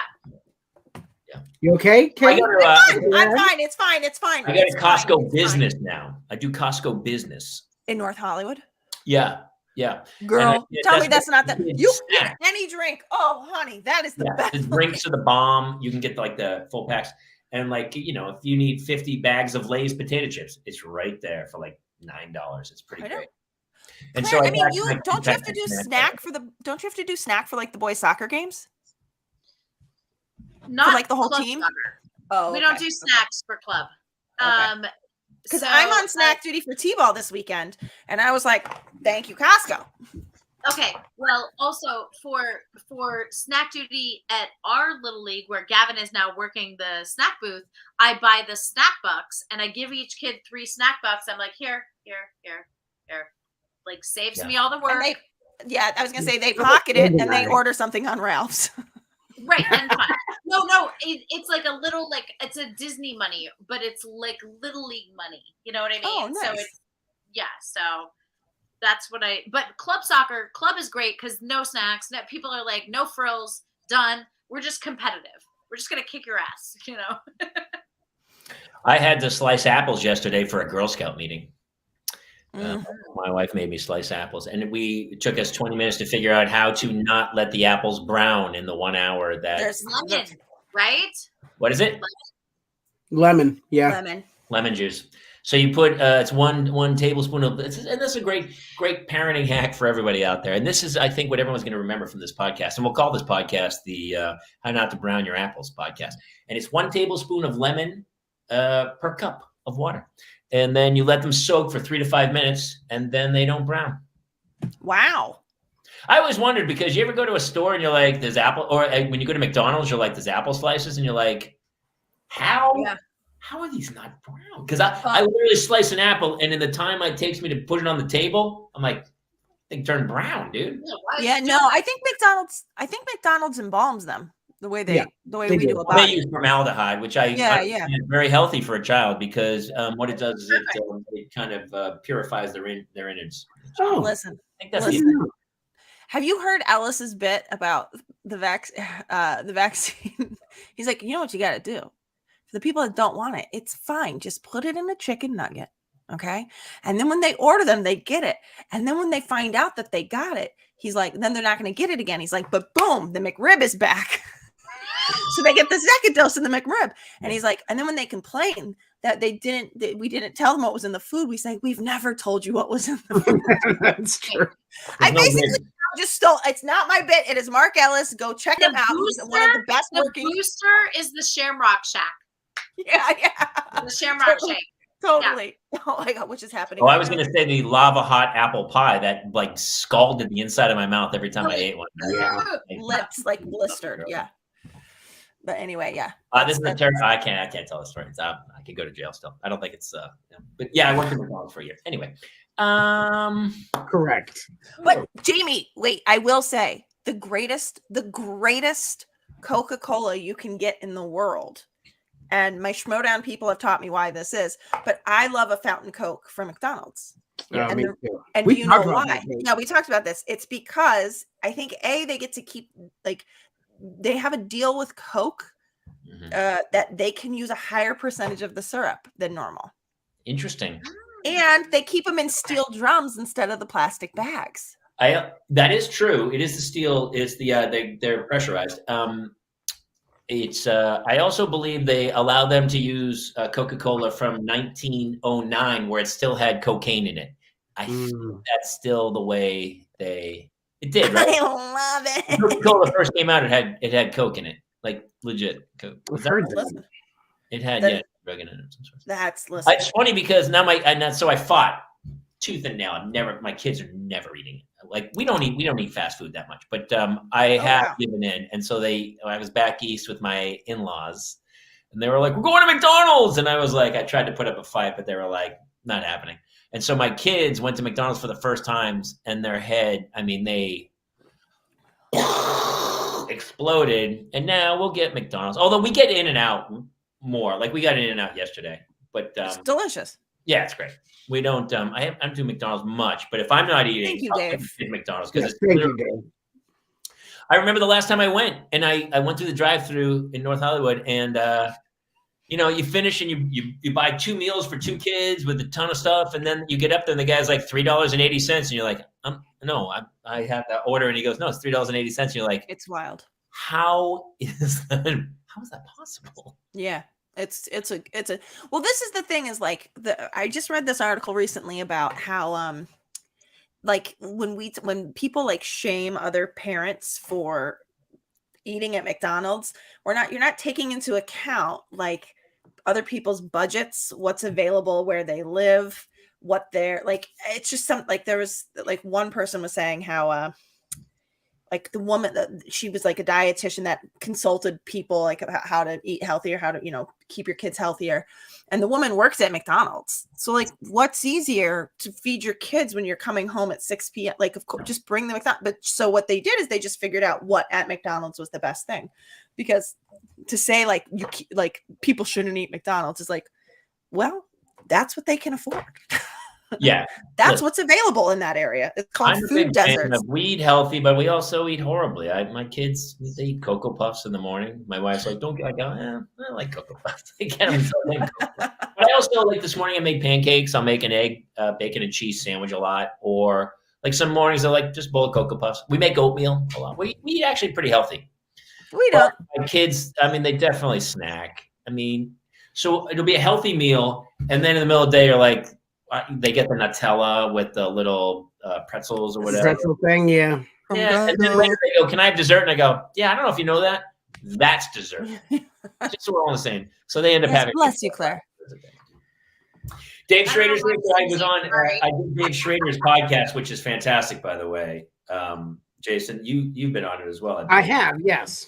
So good, so much fun, because I did Haunted Live, and Jason's from the paranormal world as well. And so he has this movie review thing where he makes you watch like a horrible movie. Not horrible, like actually, yes, horrible. And so he made me watch a Llamageddon. Awesome. And it was llamas from outer space with laser beam eyes that come.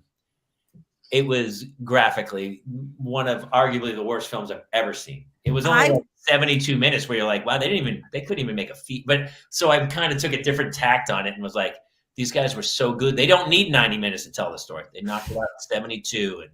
And obviously what they did, considering they had absolutely no script and no actors, and it was super. But the movie's super like crazy, stupid, funny. There's a llama. They obviously we don't have any. They wrote the movie around the llamas or something. It was crazy. And then, so they just had a llama surplus. Beams would hit it, and then it was just like somebody just shot blood at the guy where the other dude's body was. It's so crazy.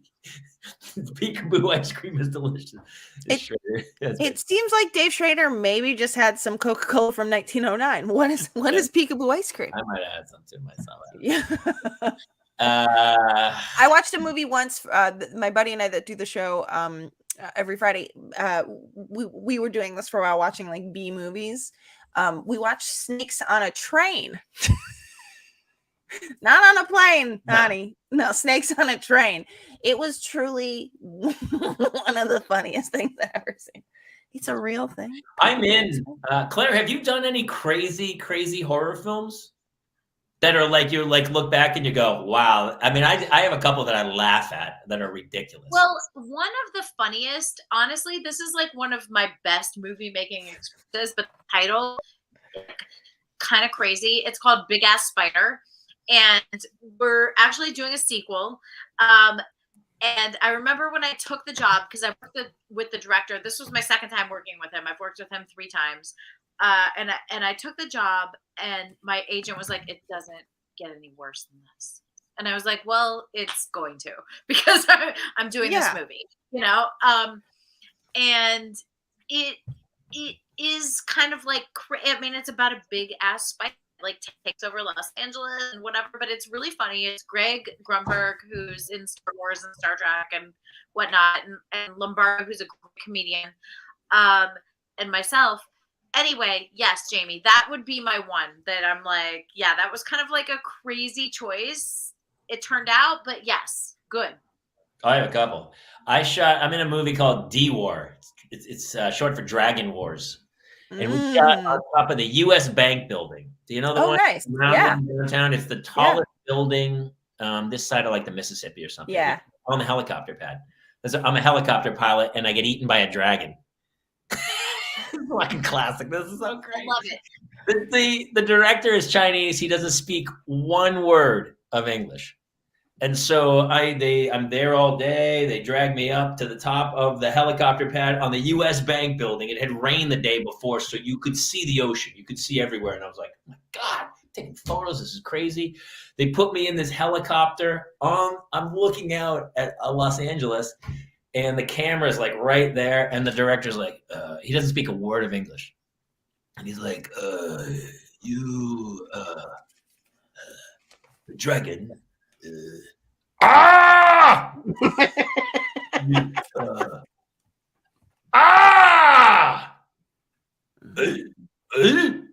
I go, yeah. Oh, yeah. They roll camera, everybody starts moving, and I'm like, I have the helicopter stick in my hand. I'm like,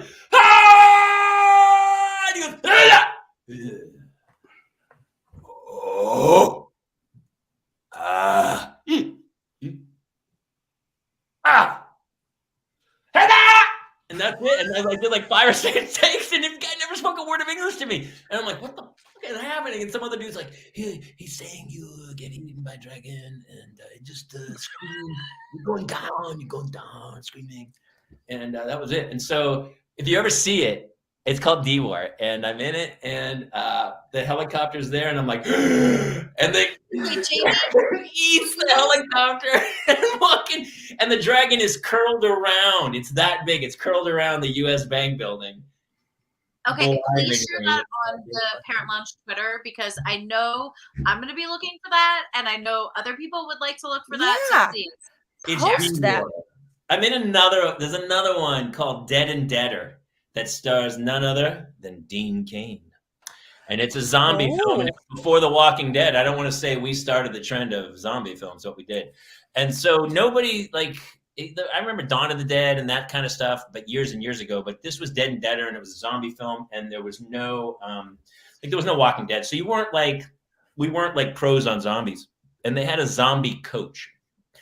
And so you got to set, and then they wrangled us. And I was a soldier who got eaten and then became a zombie. And there was a zombie coach who talked us through it. And he was teaching us how to be zombies. He was like, and he would act it out. You had to drag your back foot as you had to have a dead look. Yeah. I have the photos. I wish I'm going to see that picture. Yeah. Yeah, you've seen him, right? I've seen that picture, yeah.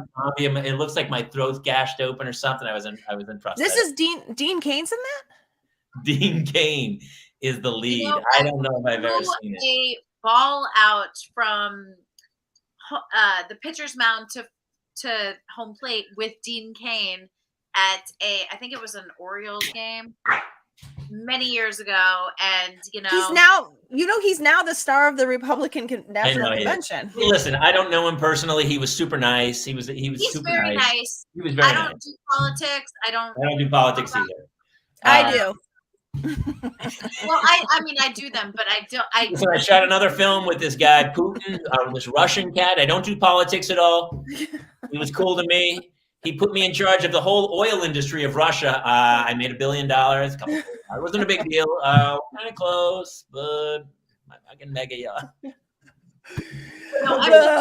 The world's on fire. At the time where I did that, it was, I didn't talk about politics with him. That's all I meant. I never talk about it on set anyway. Until somebody else, like I did. I don't want to say who, but I worked with somebody recently, and he started talking, and I was like, "Oh, thank God!" And we oh my God. But yeah. I want to do. Have you ever seen on YouTube? They have the clips of Will Ferrell breaks down his iconic films, or Al Pacino breaks down his. Have you never seen it? No. It's a GQ series, and it's great because Pacino will, like, whoever it is, everybody's done them. Huge stars. And so then they'll show a clip of the movie, and the guy will tell a bit of the story of the movie. And I want to do it. And I want to do all my one line on Bird Rock from the Sun. Well, that shoot was off the charts. I don't even know what to say about it. I mean, Lithgow and we just and tell crazy stories of how I got the part and where my character goes, but only have it be the one line. The one line. That's it. That's every movie I've ever been in, Kaler. It's just I was always an under 5. I was just always. I did Third Rock from the Sun, and John Lithgow. It was one of my very first jobs. I literally had one line, and I said, "Package for Mr. Scoochie." My only line. So I had to enter, and I was, I was terrified. I'm standing there, and there's Churchill himself. Lithgow. Man. So he is standing next to me in the dark by the door to enter because he has to enter the scene. So we're rehearsing all week together, and the whole week I'm standing next to John Lithgow for the time.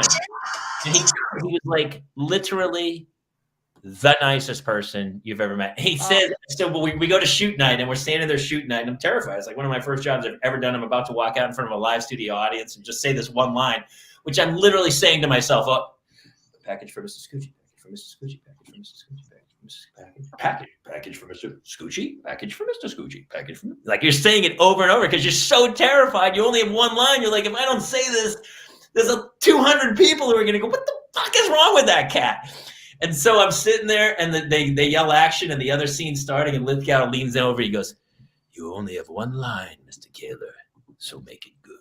And then he did his entrance. I was like, ah, crazy. And then for like years, I got like Christmas cards from the whole cast. Like he had a run through in his dressing room before the show, and they were like, "Hey, you want to do the run through?" And I go, "Oh God, no, I wouldn't go in and lift gals." And he was like, "Oh, please, Jamie, come in."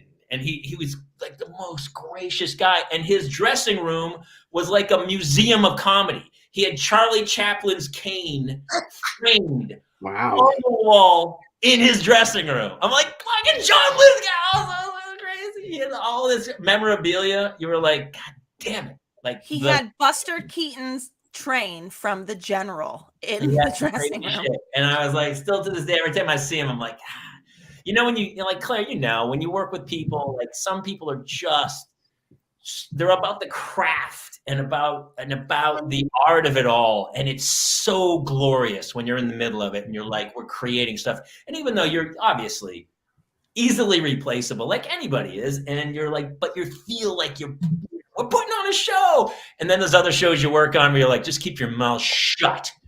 Face the corner. Can I tell you, I actually cannot wait for the reckoning in Hollywood. And I've said this repeatedly. I'm going to say it again. Talk about politics. I cannot wait for the reckoning in Hollywood where we finally start calling out the horrible women in this industry. Because I got to tell you, every woman I've ever been on a set with is a proper nightmare. And people like Bradley Cooper and Gerard but were the nicest, like just constantly include. And like Rhoda Mitchell, I'm going to say it, Rhoda Mitchell was one of the nasty. She tried to publicly shame me. I have one line. I am not your competition. You are number one on the call sheet. What are you doing shitting on me? So I cannot wait. Someday it's going to be called Us Too. And it's just going to be a bunch of bitches telling on each other because that needs to happen. You know Claire, what? You know what I'm saying? The women who I've worked with who are really respected for their craft and really like up there and acknowledgeable, they're A+. Yes. It's the women who feel like they have to claw their way up, who are not feeling secure in either their craft or their position in the business, that can kind of be difficult, you know? Oh. And I definitely have had that. I mean, being a blonde, and Kate, you know, you'll relate to this. I've been sent off set several times back to hair and makeup for I'm not saying any particular show or project, but sent back because I'm number 2 or number 3 on the call sheet. And I don't want to interfere with number 1 on the call sheet. You know what I mean? Yeah. Yeah. So I get it. Hopefully people, as they age, and I feel like women have it definitely have it much harder than men. You know, as you age, I think women I've gotten apology texts from people. I can't, Rhoda, I'm waiting. Well, whenever you walk into an audition, all the men check out all the women, and all the women check out all the women. Like, it's so violently competitive. So, yeah, I've worked with women who have been... we eat our own. I don't know why. I always feel it's way harder. It's just way harder for a woman. I don't want to be... It's not misogynistic, but I think that they have it way harder. I mean, this business is just brutal. And if you look back at the studio system, it was gruesome with like Marilyn. Do you see that Marilyn Monroe documentary? It was fantastic. I haven't seen it yet. I want to see it. Pretty great. Is that when she was pretty phenomenal for a woman in that era. Pretty crazy. Is that the one where they show her coming up with the album College Dropout? No, it's Kanye documentary joke. Never mind. That's the only documentary anybody's watching right now. Have you seen this Kanye documentary? No. No. Oh, I'm too busy watching Pam and Tommy. Well, Kate, I've heard. It's about a boat in the Caribbean with no internet. So tell me. It's called Genius. It's called Genius. I think it's on Netflix, but it is. I gotta tell you, like, you know, it's gonna end sadly.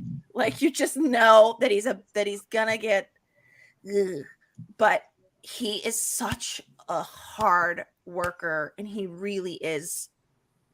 His brain, of course, he has to have some sort of mental illness because his brain is unlocked in a way. His brain is his brain is unlocked in a way that the rest of us could only achieve by drugs, I think. I mean, he's really something special brain-wise. Like, yeah. You're talking about Kanye?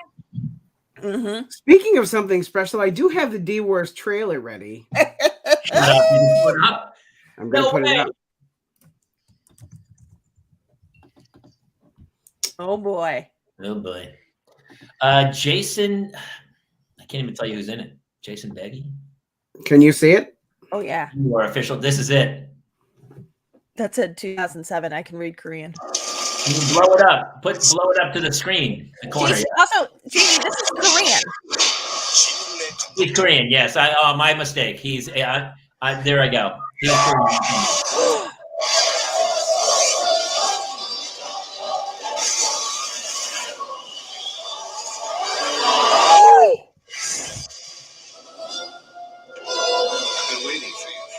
I mean, honestly, I would watch it. Me too. It's actually very watchable.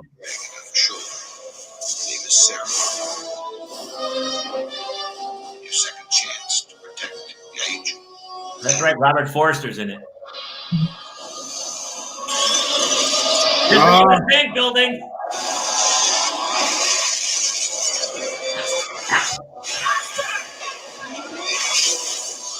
Similarities to an old legend. You're asking me to believe in some monster from legend.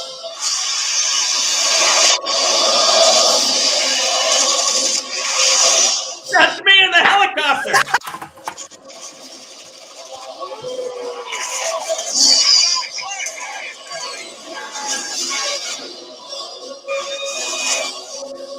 I feel bad for the people listening to this on iTunes, by the way. Just so you're aware, on iTunes, we're watching a clip from a movie right now. Next week, come watch us live on Facebook or YouTube at the Parental. I think we got the point. You really got tossed in that helicopter, bruh. Did you and the dragon stay in touch after? Yeah, what was... Actually, the dragon sometimes comes over and babysits the kids. Yeah, it's pretty good. Do you have any... I heard the dragon's like right on the cusp of getting canceled. No, you can't speak to that at all? No. Hey, not to brag, but that's not the first time a giant lizard ate me in a helicopter. Really? Yeah. He's also like, when I was in the Navy. No, I was in Godzilla, and my buddy, the original, the director Peter Winther, no, the one with Matthew Broderick. I was making an old joke, but thank you for rolling. And so they did some reshoots, and he brought me in, and I was a helicopter pilot, and I got eaten by Godzilla, and it was great. So I went to the premiere I brought my girlfriend at the time, and it was like my first film I think I was in. And we go to the movie, and I'm sitting with my girlfriend the whole time. And we're watching the movie Godzilla, Matthew Broderick, big movie. And every time a helicopter comes in and Godzilla's like, oh, my girlfriend's like, here you go, here we go. Oh, okay, son, not that one. You know, the 2 hours start to go by. Every helicopter, it's you. It's okay, it's not you. And all of a sudden, Godzilla starts to die. Like they've shot Godzilla. It's 2 hours into the movie. Godzilla's like falling to the earth. And my girlfriend leans over. She goes, I think they cut you out. I was like, you think? I think they did too. And then I called my buddy who I went to college with, who was the guy who brought me in for the job. And I go, dude, they cut me out of Godzilla. He goes, oh, shit, I forgot to tell you. Yeah, no, they cut you out. You're out. I go, well, you probably should have told me before I went to the premiere and brought a date. And did the step and repeat. Welcome to show business, people. The business of all that. Okay, also, I still get residual checks for it. Boom. Kaler is a really funny play on Khaleesi. I love it. By the way, Jason, I've been meaning to ask you this. Is that Ninja Turtle, life-size Ninja Turtle, always behind you? Mm-mm. No, sometimes he moves.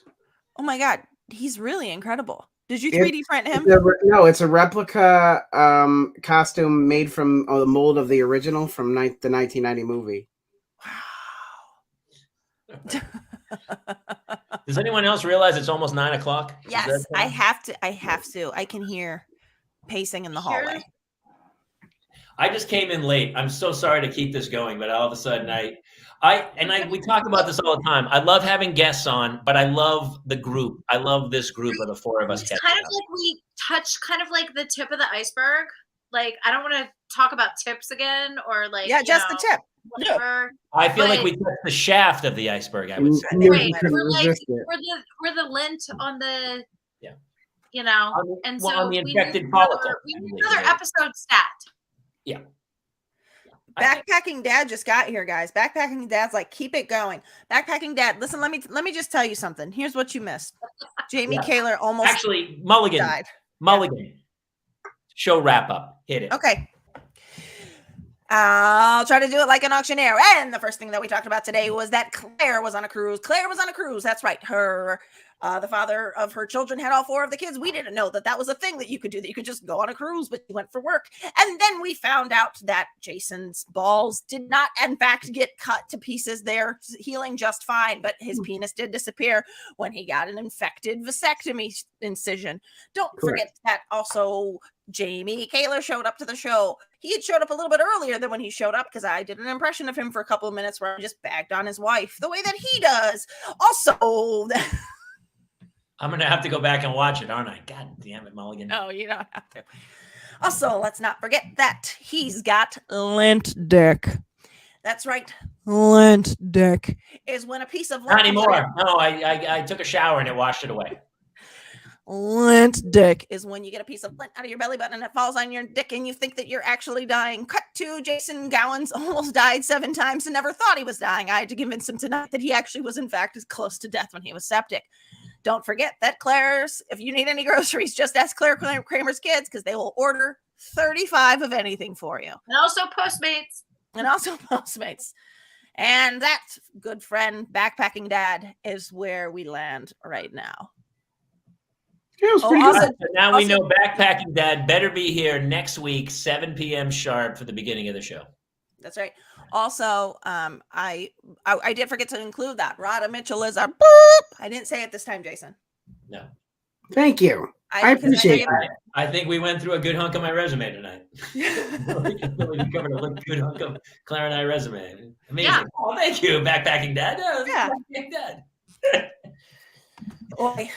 We might have to have Backpacking Dad on at one point because I got to tell you the name Backpacking Dad, that was pretty good. He's amazing.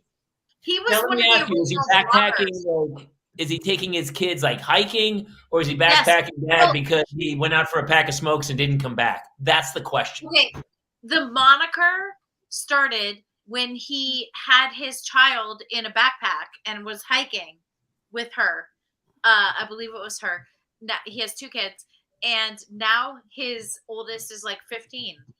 So wait, can we? Sorry, Jason. Could you click on his? Can you click on his a comment of his again? Sure. I think he. Okay, it's Ralph Macchio, you guys. It's Ralph Macchio. It's Ralph. We got the Karate Kid himself is here. He's got quite the goatee going, though. I got to tell you, he's got a full head of hair. We don't have that going on in this house. All right, so next week our guest will be Backpacking Dad, and we'll go from there. All right, I didn't bring us in, so I'm not taking us out. Who's taking us out? Mulligan, go ahead, or Claire, do it. I'll take us out. Please. Oh, Claire, take us out. Hey guys, thank you so much for tuning in. We love commiserating about the parenting issues we all have, but we also love connecting with everyone. Please keep us subscribed on iTunes or wherever you get your podcasts. And, thanks. And we'll see you guys next week. I literally thought you were going to say, keep us in your prayers. Also, hey, Claire. That's what I'm saying. Actually, yes, for the love of God. I want to be in people's prayers. For the love of God, just in case, pray for me. Why not? Pray for us. Lint dick. All right, see you all next week here on the Parents Lounge. Good night, everybody. Good night. Hey, Claire, drink